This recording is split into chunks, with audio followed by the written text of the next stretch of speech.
Welcome to Keeping It Real, the largest podcast made by real estate agents and for real estate agents. My name is DJ Paris. I am your guide and host through the show. And today is our monthly Coaching Moments episode with Ryan D'April. Now, if you're not yet familiar with Ryan, or if you're just new to the show, Ryan comes on every single month to give our listeners and viewers a coaching moment and a coaching session. So let me tell you about Ryan. Ryan D'April is a progressive thought leader focused on providing for his agents and staff at D'April Properties, as well as Midwest Lending. And Ryan, I apologize, your title company is called? Hubbard Street Title. Hubbard Street Title. His strengths are his motivational skills, coaching style, and his dedication to training. He has 14 offices throughout Chicagoland and is also in Wisconsin, Indiana, and Michigan with hundreds and hundreds of top producers. D'April Properties is a coaching company with 8 strategic coaches who work week in and week out with every agent individually focused on business planning, coaching, and accountability. If you'd like to take your career to the next level, or if you're just not getting the attention you need, check out D'April Properties. Visit d'aprilproperties.com. Welcome once again, Ryan, and we have a special guest with us as well. Yeah, thanks, Mick. Thanks, CJ. Mikki Moore is with us. Mikki is a vice president of our company. She does high-level coaching with our agents. She does branding. She's very hands-on. Mikki was a $40 million producing real estate agent as well. And we're just very grateful to have her with us. And I thought, why not have her join us today? I've been enjoying bringing guests along with me from the organization and to come in and visit with you and the crew. Well, we are excited to have Mikki. So Mikki, welcome to the show. Thank you so much for having me. Okay. So what are we talking about today? What's our first coaching moment of 2021? Yeah, sure. Well, so here we are. It's January, and January is, infamous for turning a new leaf and everybody focusing on self-improvement. So let's circle back to, coaching and high performance and talk about the basics. 2020 was a unique year. It was a great year for some. It was a terrible year for others. And we're all, I think, glad to have it behind us. But I think the thing that I want the audience to understand is really coaching and accountability is what gets you through years like 2020. And actually, when you have years not like 2020, it's what separates you from the crowd. And so we really have a very strong belief system in coaching and structured accountability here. So I figured let's talk about that, and let's talk about, how it differentiates you, how it helps you stand above the crowd, right? And get you through a year like 2020, like we just had. Yeah, that makes perfect sense. I was reflecting back myself on 2020 and my own personal journey through the year, and I was very fortunate to not have as difficult of a year as many. But I was thinking about coaching in particular because I hired a personal trainer for my physical well-being this year. And I was, at first I was a bit embarrassed to do it because I thought, well, I belonged to a gym for basically my entire adult life, yet I don't seem to find myself at the gym as much as possible. And so I hired a personal trainer because I knew that accountability would get me to the gym. And I thought, well, if nothing else, that's going to be, at least it'll get me to the gym, because when I know I'm paying somebody and also I have a standing appointment, I show up. But what I found was, in addition to just getting me there, what the coach really did, and I think that we'll be talking about this, is really helped me specifically with my form, because I really didn't know how to do a lot of those exercises that I thought I did. And so she was correcting and has been correcting my form, the entire time. And here it is now 6 or 7 months later, I'm at the strongest physically I've ever been. And now I'm even upping my coaching in weight training to 3 days a week. So I am such a big fan, and I encourage everyone listening to think about this for their business. We all oftentimes do think about coaching for things like physical exercise, but not always with business. So that's what we're going to be talking about today. Yeah, and it reminds me of, we just had an all company call on Tuesday. And, one of the things that, if you're familiar with Ninja, we'll talk about Ninja in this as well, but, having your word for the year. And, I'm telling the agents, my word for the year is routine. Yeah. And routine, I think a goal, I think the goal without a routine is just a wish. And then a routine without, without a goal is just being misled. So you have to be purposeful in what you're doing. And the benefit of the coaching, okay, is really comes down to like accountability coaching, and you're breaking it down into three categories, one of which you just kind of mentioned there. So, one of it's the mindset, which we've talked about, okay, and then also the second one is behavior, okay, and then the third is the psychology of performance.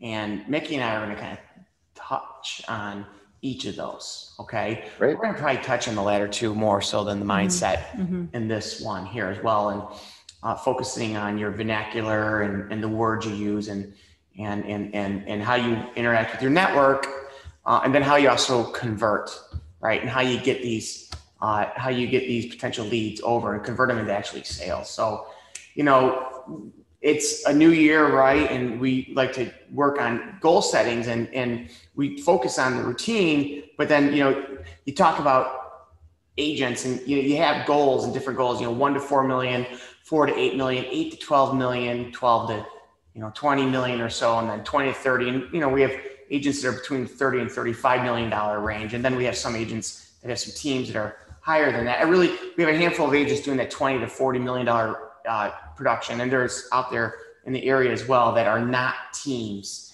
And then once you get over $40 million, I think you get so much business you might want to leverage. But like we talked about last time, you should really think that through and the why behind it. So, so we just want to set the foundation of your business and where we're coming from, and kind of touch on those elements here, and specifically, behavior and the performance, the psychology of performance and the language of how you use it. I love it. Let's do it. Okay. So where do we want to start? Do you want to? Well, I think we should probably explain the difference between accountability and performance coaching Why don't for we them. Yeah. I think that would be important. So yeah, I feel like you have the tough Sure. part. So yeah, no worries. So let's talk about the difference. So the difference between accountability and performance coaching. Okay. So accountability is coming down to those routines. Okay. Accountability is essentially setting good habits. One of the sayings we have is don't focus on the outcome, focus on your activities. And so we have, software that we work with, and it's out there, for people to use that tracks your daily activities. But then there's a human being next to you, meeting with you on a week in, week out average, and dialoguing with how are you doing this? How are you holding them accountable? And the accountability, being in flow with your network is incredibly important. So that's the difference between accountability, right? And then we're going to move into reviewing your business. So that's looking at your prospects, grading them properly. Are they cool? Are they cold? Are they warm? That's incredibly important. And then the prospects move over to actives. And then in there, we're getting into the performance coaching. Mm-hmm. Now we're getting into the contracts, the language of contracts. We're getting the language of converting. We're understanding how to work with other agents in the marketplace. Correct. Yeah. So we use exactly what we have with the accountability coaching to have and lay that foundation, which is then the liaison into performance coaching, which would be the difference between working on your business or in your business. So Ryan is, our head of accountability coaching, and that's working on your business. And once he gets that they get that all dialed in, then I have my fun and they come in and I get in their business. Like I am in there with them. We are,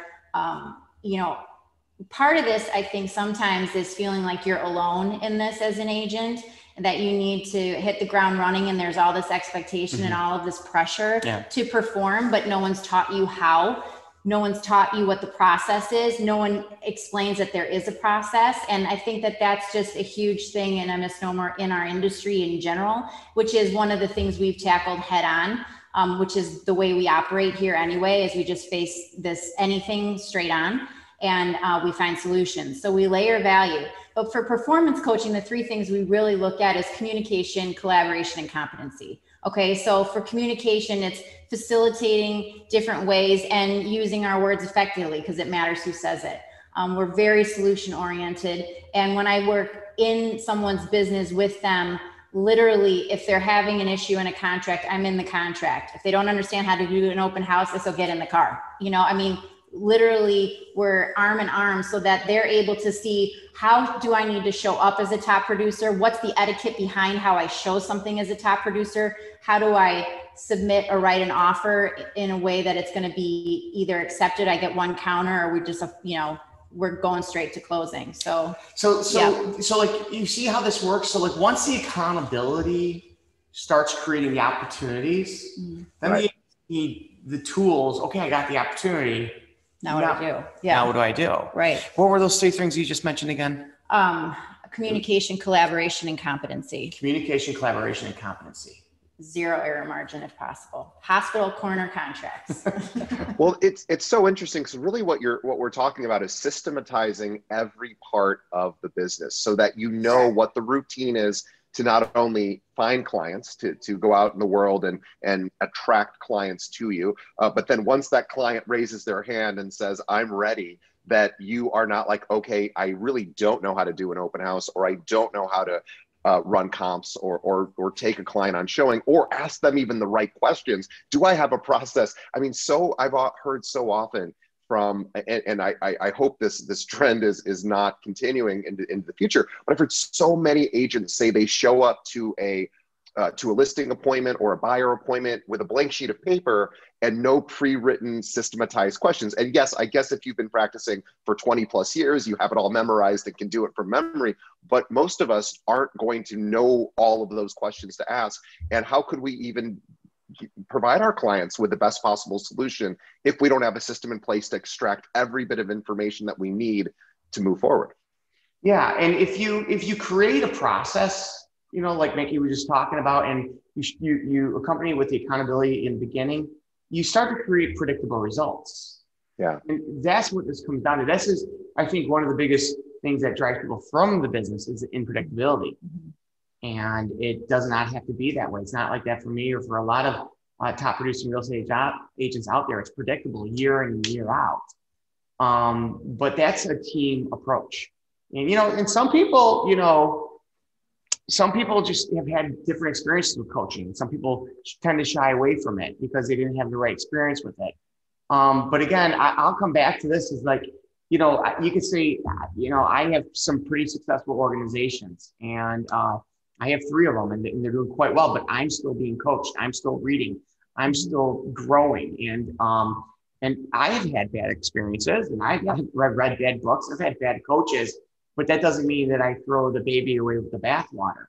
It's incredibly important to know that even our top producers continually come in for restructuring, whether it's high performance coaching, it's accountability and structuring, their day-to-day routines and whatnot. And, that Frank Sinatra song of a piper, a king, that's life. You know what I mean? We've all been up and we've all been down. And so it's important to have that structure and that community around you to come back in and say, hey, let me get back to the basics, because once you've been there, it's so quick to get back there. You've been there, it's so quick because you have that understanding. But just like those 3 elements you said again, what were those again? I love it. Communication, collaboration, and competency. Yes. Right. And repeating all of this for our listeners is like, there is a lot to this. It's not complicated, but it's about having a set structure and an understanding of the business and how to act in the business, how to perform when you're out with clients, how to be accountable to yourself and your business so that you are continually delivering predictable results, and not just to you, then to your buyers and to your sellers as well. Yeah, let's talk a little bit about communication, because you guys have mentioned that a few times, and how important the language that we use, not only to our clients, but what we're saying to ourselves, but certainly to our clients. Can you talk a little bit about sort of how you coach agents around, the words they use, what they discuss, what they don't discuss, anything that would be maybe helpful to our listeners as a Mikki, tip. why don't you take it over? Sure. Just you were just in Hinsdale with one doing on. Absolutely. Yes. So Hinsdale and then Park Ridge. So what we really focus on here is law of attraction. And you would think that when we're talking about what should we or should we not talk about, we would talk contractually or what would be within compliance. When they get to me, we already have that laid there down. Sure. They already know all that. This is literally understanding the tone in which we discuss anything from hi, how are you to let's write this and sign it in the driveway. Okay. So we're constantly organizing and constantly preparing ourselves for that meeting, for that buyer tour, or for that listing appointment, and everything that we have with our process is already in our head. So by the time our agents are in the listing appointment, we've already gone through this and role play to the point where I can feel as though they're a veteran agent. No joke. I need to feel that, and I need to feel like I'm sitting with an advocate.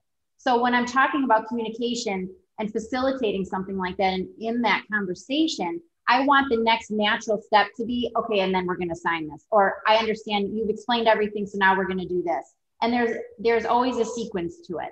What we do is eliminate triggers. So if I call Ryan, I want Ryan to see my name on his phone and exhale.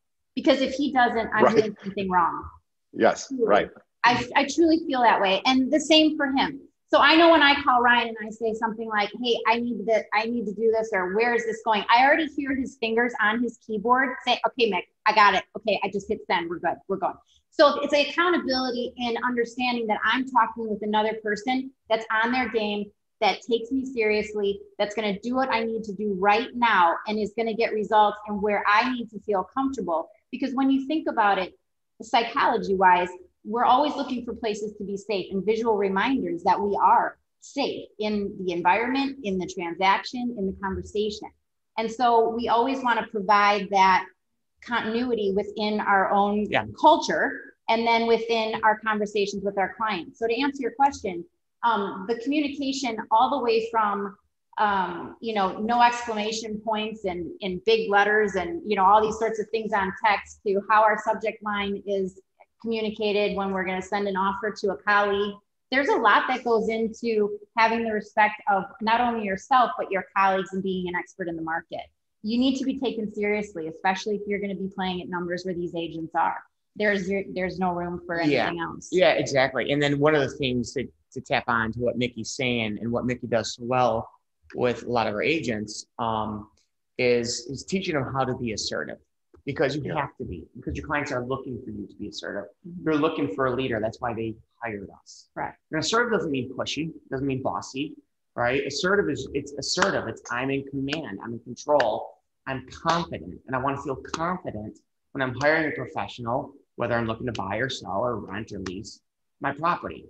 And so that's kind of like the performance psychology part of this, and getting the language. And I mean, there's so many different things. And so that is like training with somebody who's in the business, been in for a long time or not, but also then you're also working with, you were just with a $40 million producer where you're helping her with her branding, right? And how she position herself. Exactly. So then we go into personal branding, the communication, using everything visual.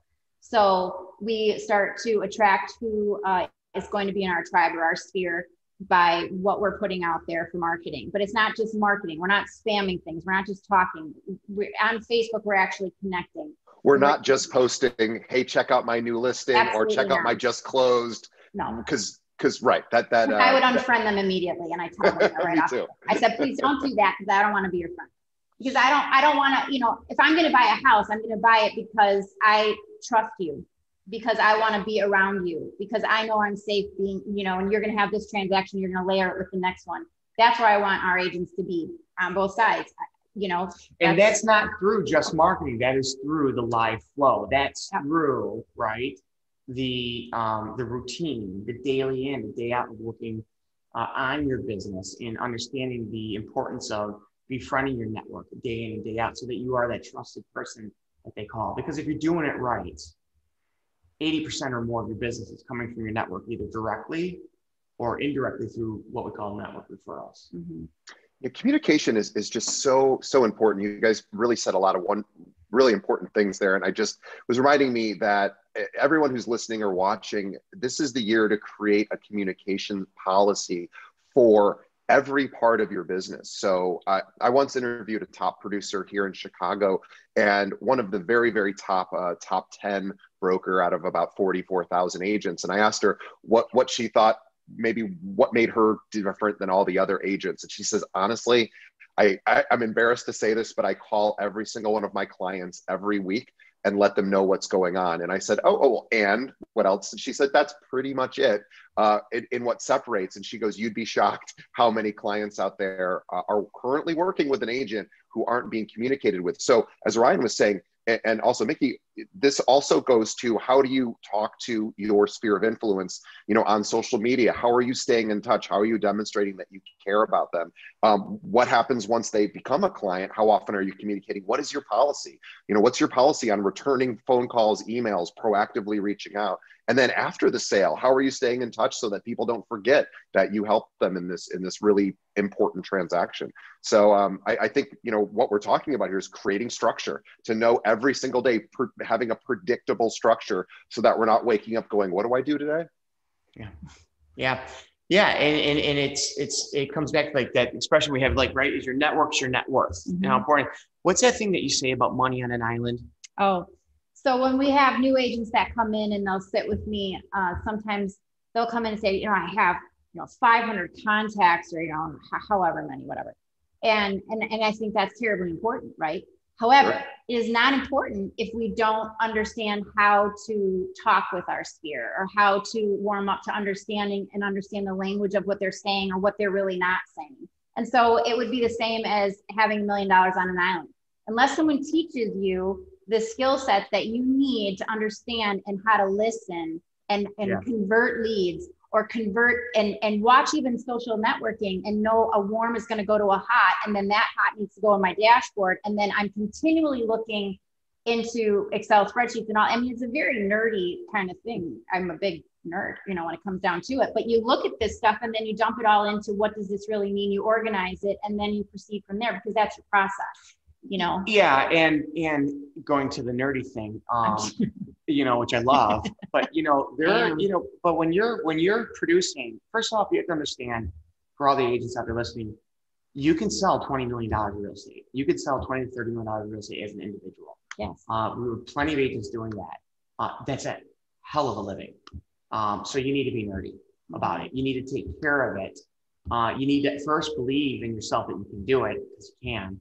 I have an agent here, did 63 deals this year on his own, did $21 million. So his average price point's around $250,000. 63 deals is a lot of deals for one Amazing. person. It's not a team, it's one individual. As he gets older, his network will grow. He'll probably easily become a $40 million producer without having to sell more units, because his network is getting more influential, because he's young, early 30s. I just turned 30. But the point that I was making on that is, he's, like you said, and I'm making a joke of the word nerdy. Yeah. He's nerdy in his business. Yeah. He's very routine. Yeah. He's in here 5 days a week, not 9 hours a day, but he's in here 5 days a week, 2 hours a day. He's in his routine of cultivating those relationships. And then he's going and just doing the business. Now he's been coached through the language and everything. He's got that down pat. But he's so routine that his business continually grows year after year. And one individual doing 63 deals, coming out to $21 million, folks, that's a physician's income. Mm-hmm. It's big money. It's wonderful. And but you got to treat it like a business. And the reality is, it's important for all your listeners out there. Only 20% of you are going to do it. And the reality is because the 20% that are doing it are choosing to do it. And if making that choice is hard, then get an accountability partner, get a coach, recognize who you are, and what you're working with, and then make the choice to say, hey, I want to commit to this. This is what I want to do. And don't make it abstract. Abstract doesn't work. You need lines, you need structure, you need to know where you're headed to, what direction you're going in. Yeah, I think coaching is also something that agents should be thinking about systematizing and making sure that's part of your, if not daily routine, a weekly routine or a monthly routine, or however often you can do that. So you should be also including professional development into that routine.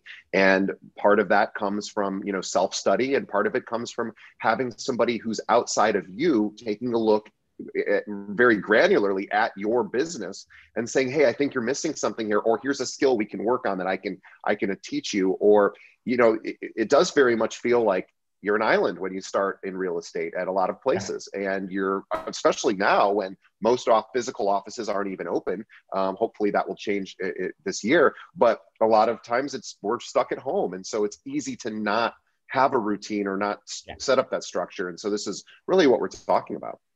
Being stuck at home is brutal, isn't it? Brutal. Yeah.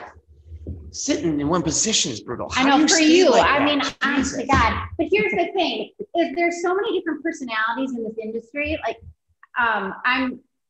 we've got so many introverts, you know, in this industry, and I fall in love with all of them. I love all of our agents, and we've got such different personalities, and all of them are so successful. And so I think that there's a way to, like, I've actually loved being at home.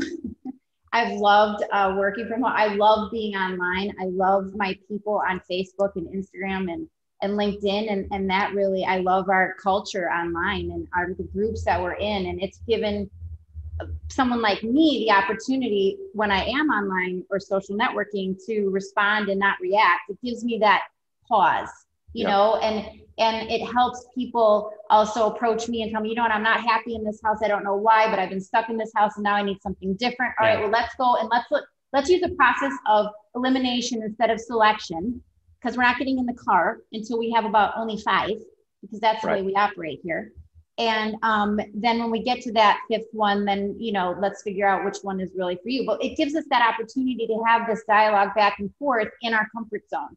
So for some people, it's been awesome. Like, I've had an agent said to me yesterday, gosh, I hate to say it, but I hope we can still stay home for a while. Sure. I think 2019 for real estate. Contract.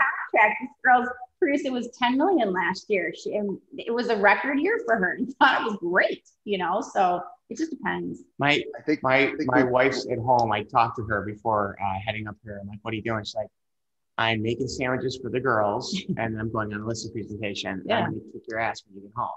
Because she's got 3 girls that should be in school, and all year they've been at home. Plus, you know, the woman's doing $26 million in production she did last year. So she's amazing. Struggling a lot.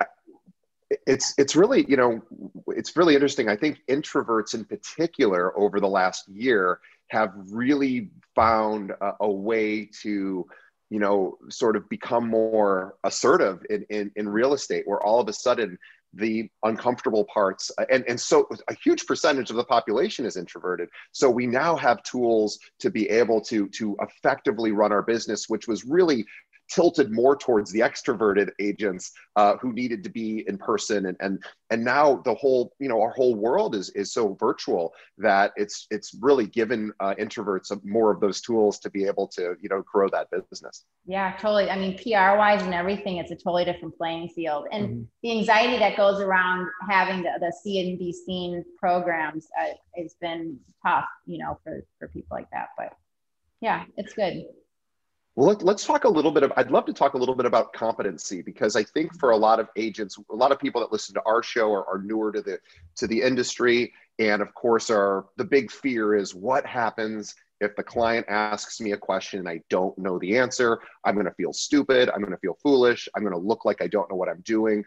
You know, and obviously all of us have to start somewhere. So just I'm curious of what your thoughts are on sort of how to tackle that. Yeah, so I would love to sit with an agent that asks or has that worry, because the first thing we do is we never leave the office unless we know exactly where we're going, what we're selling, and we're an expert in that area. So when we coach with our agents, when I ask them, are you an expert in your area? That means they can tell me what their median sale price is, how many houses have been sold in that specific area, what the last quarter looks like. They know everything about that area. So there's absolutely no reason that agent should ever feel unprepared or nervous or have any anxiety over any question that should be asked of them under any circumstances. And like we talked about, you know, don't want to reach my thought, but as we talked about in earlier sessions that we had, this data is everywhere. It's so easy to find, but you have to commit to working on your practice, people, right? Because what you just mentioned is not rocket science. No, but you must be. So if we're going to go on a buyer tour, my prep for buyer tour is 2 days worth of figuring out the information. And I'm not kidding. We do a process of elimination, so we can only get to 5 houses that actually we're going to get in the car and go see, because then those 5 houses are deliberately placed where we need them to.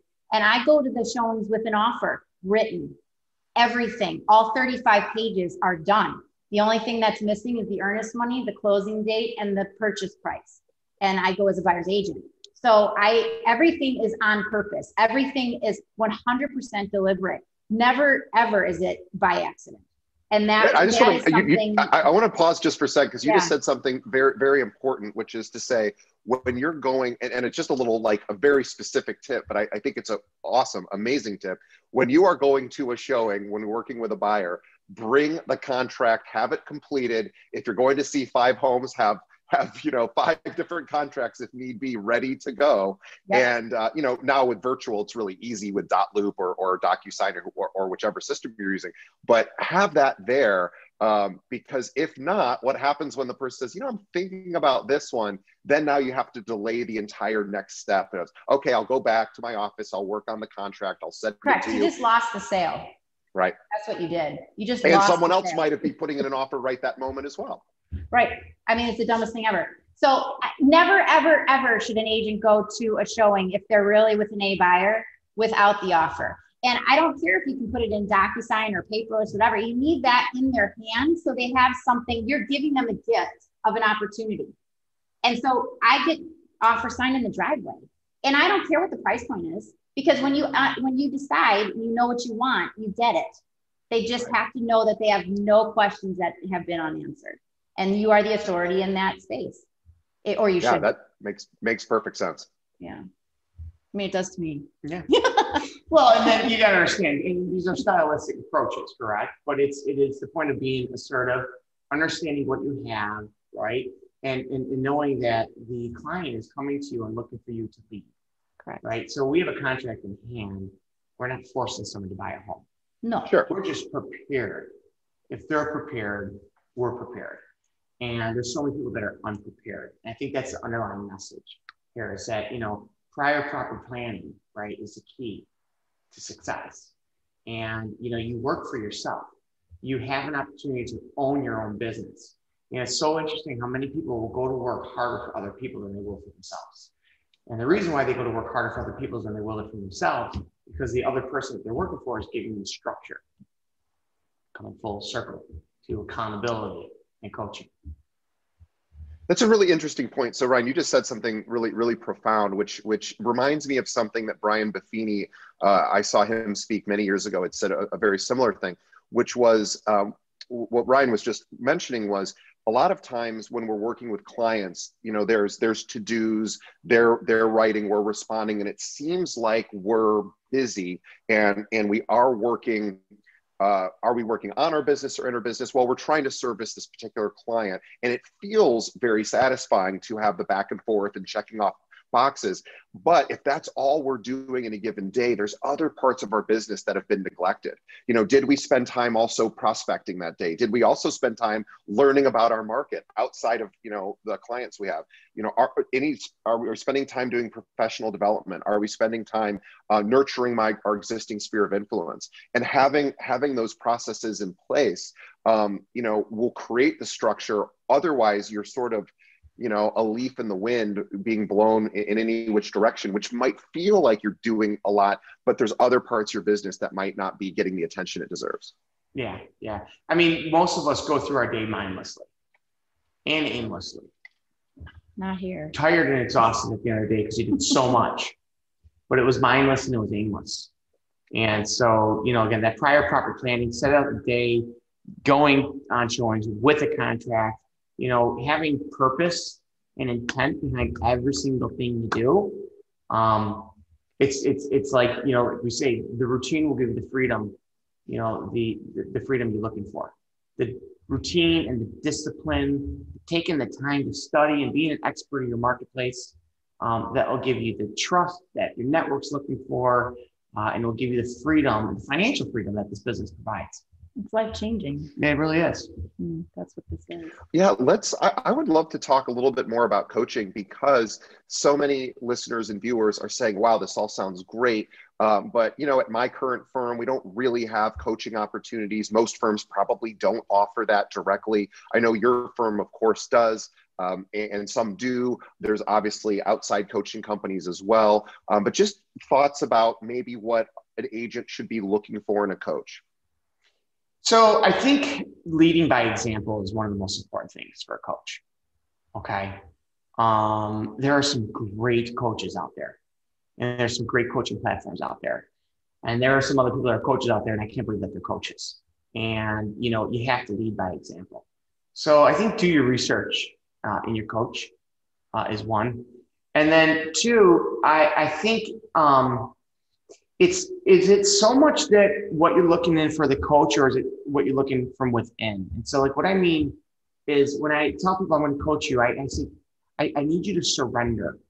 I need you to surrender and let me lead the way here in this half an hour. And I really think the answer is looking from within for people when they're looking for a coach. Our coaches are top producers. Our coaches are top producers, real estate agents. They run the field. They are coached. Mm-hmm. Our coaches are coached. They're coached by me. They're coached by Mikki. They have coaching themselves. I get coaching. So we all, you know, we believe in it, and it's all about continuous improvement. It's all about, you know, Kaizen. And then we talked about the dashboard, which is Kanban, visual flow and seeing it. So I think you should look for a coach that also has technology. Pen and paper are great, but I think you need to have the CRM, the technology that's going to give you the visual flow of what your business is. You know, I was coaching an agent on Tuesday morning. Her goal is 50 million this year. She did 36 million, which is a huge accomplishment given the fact that she's 6 years in the business. Wow. And she set her goal for $50 million. And I could tell you right now, she's forecasted at $22.4 million or 22.7. It's been 2-3 days. But the fact is that we went through and we were able to grade, you know, warm, cool, right? And warm is 95% certainly going to transact this year. And then we talked about the actives. And so she had 15 or 14 million in warm to cold, stay over there. Then she had another 7 million in active. And we talked about the actives. And are they priced correctly? Are they serious buyers? Visual flow is incredibly important. So again, it's going to talk about like, you know, the mindset, we talk about your behavior, your routine, but then we're going to get performance coaching, which comes with visual flow. So again, to answer your question, you got to find somebody who you believe in, then look within and surrender.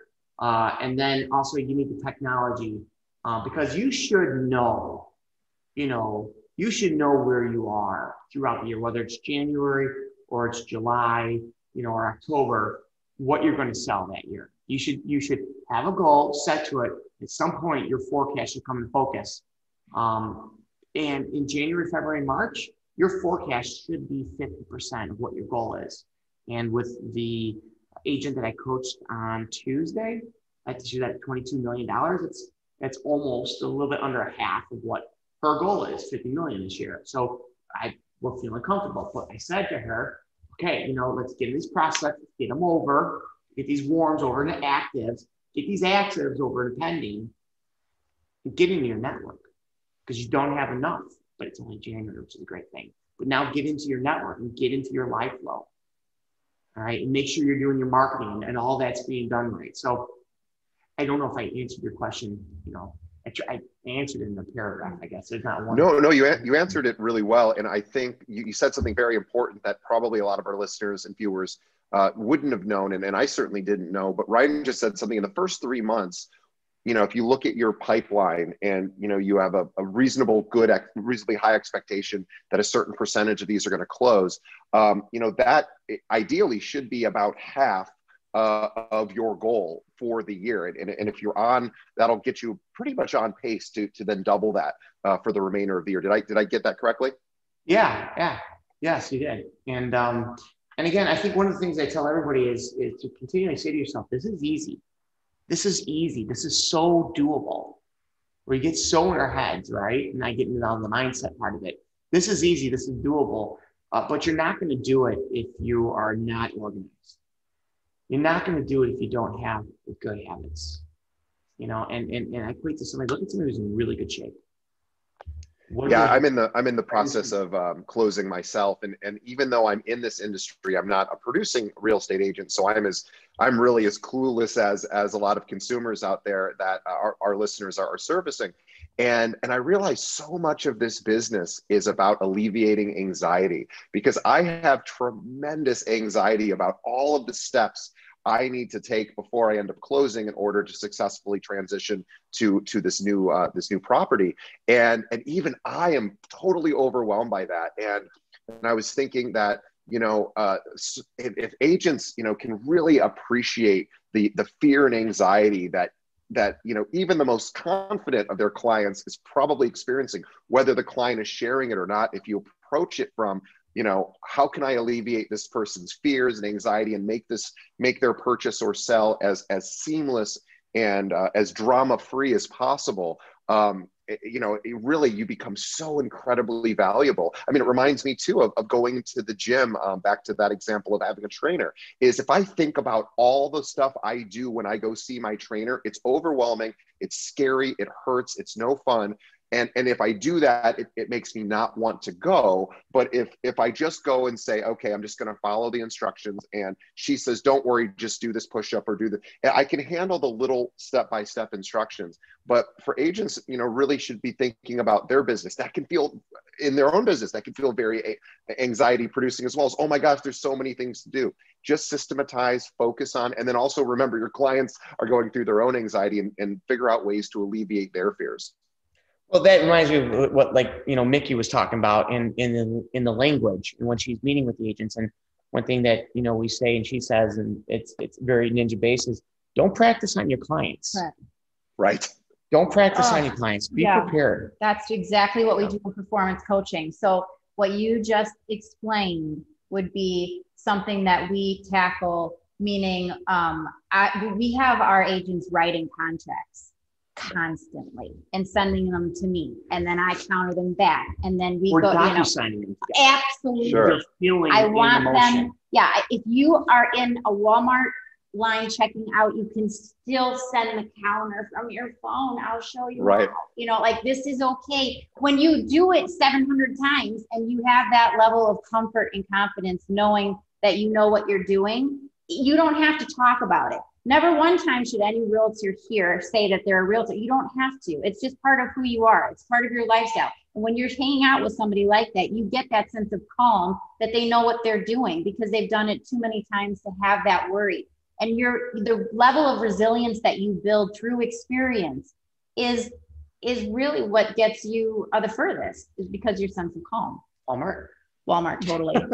Walmart, library, Walmart. Yeah. I was at a Walmart just a few weeks ago in Florida, and so a lot of people were not wearing masks, but yes, but you're absolutely right that this idea of I meant Whole Foods.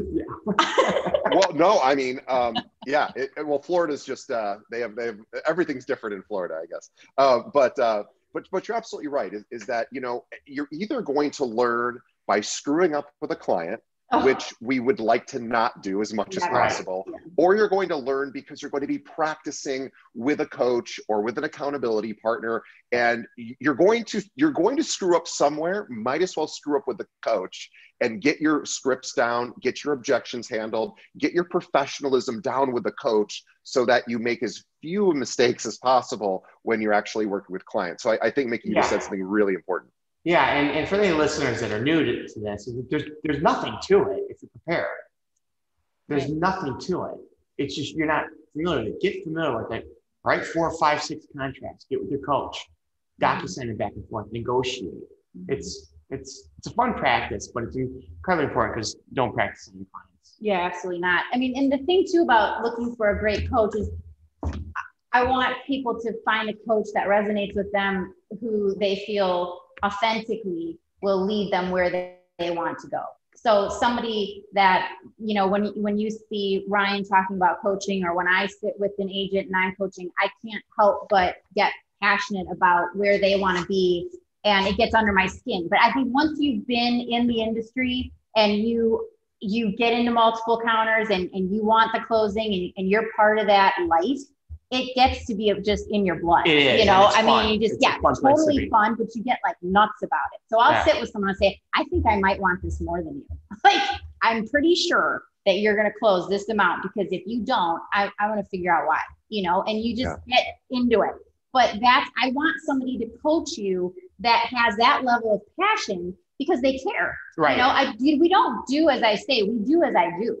And we walk our talk, and that's really important here. And with your excitement, it reminds me of Angela Duckworth's quote, enthusiasm is rare. So I'm going to come back to the routine, right? So we're very, you know, Mick and I are very A personalities. We just have a lot of energy, and it's awesome. And it's the only way I love to be, right? But enthusiasm tends to wear off. And that's why gritty people, right? If you read Grit by Angela Duckworth, if you haven't, you need to. I'm a gritty person, but I'm gritty because I have deliberate practice. I have deliberate practice because I have a routine. And gritty people experience flow. Anybody can have this. There are introverts, there are huge producers, there are extroverts, there are huge producers. It just comes down to predictable results. And predictable results come from that prior proper planning, that set routine, and understanding you are what your daily habits are. You are what your daily habits are. You absolutely are. And all of us can think about, you know, our physical health, and at the end of the year, we tend to reevaluate that. It's also important to reevaluate your business health and think, okay, you know, what was I feeding myself for my business this last year? Where did I drop the ball a little? Where do I need to improve? What additional disciplines do I want to cultivate for this year? Because once you do that, it alleviates so much anxiety and just fear of, oh, what's going to happen to my business? Because you're going to experience that anyway. But as you go ahead and systematize your day in an industry that really doesn't do that for you, if you can do that, and with the help of a coach to help structure your day, you're just going to have you're just going to have a much easier time in this business. It's true. You make a lot more money. Yeah, there's a lot to be made. Like, I can't imagine working at a company that didn't have accountability coaching where you could support an agent from the inside out that way. Actually, I can, because I started that way, and it's a very hard thing to continually have to be that person that's a self-starter, even on those hardest days. And no one wants to build resilience that way. There's an easier way to do it, and a lot more positive way. Yeah. You don't, it doesn't have to, you know, you don't have to be on an island, even though it might feel that way these days, especially with some of the restrictions that our listeners and viewers are facing. So this is actually a great place to wrap up, because of course we have listeners and viewers all over the country and even beyond in other countries. But for those that are here in the local Chicago land area, Indiana, Michigan, Illinois, Wisconsin, you know, if they are looking for another firm that does offer this kind of level of coaching where, you know, they can really help take agents to the next level, what's the best way that one of our listeners or viewers should reach out? I mean, what is the best way? They could go online, visit our website. There's an inquiry there. You can reach out to me personally. I've given my cell phone out many times on this. I'll give it again, 312-590-6416. You call any one of our 8-9 managing brokers who are all strategic coaches. We have managing brokers, we have vice presidents of sales at the organization, but the managing brokers are all they're all certified in coaching. So you reach out to a fellow Diego Properties agent. There's 500 of them in the Chicagoland area. If you're doing a deal with somebody you're interested, ask them what it's about, and ask them how you can get in touch with us. Yeah, or Facebook. You can private message me on Facebook. That's been very popular lately. So find me on Facebook. Yeah, I'll come and like your page. Wonderful. Well, guys, thank you so much, Mikki, Brian, once again, coming on to do our Coaching Moments monthly episode. First one of 2021. We believe we see the light at the end of the tunnel for some of the restrictions that we've all been dealing with, and very hopeful for this year. But now is the time when things are a little slower to really reevaluate. What are those disciplines that you want to cultivate? You know, is it time to get a coach? And the answer is yes. It's always time to get a coach.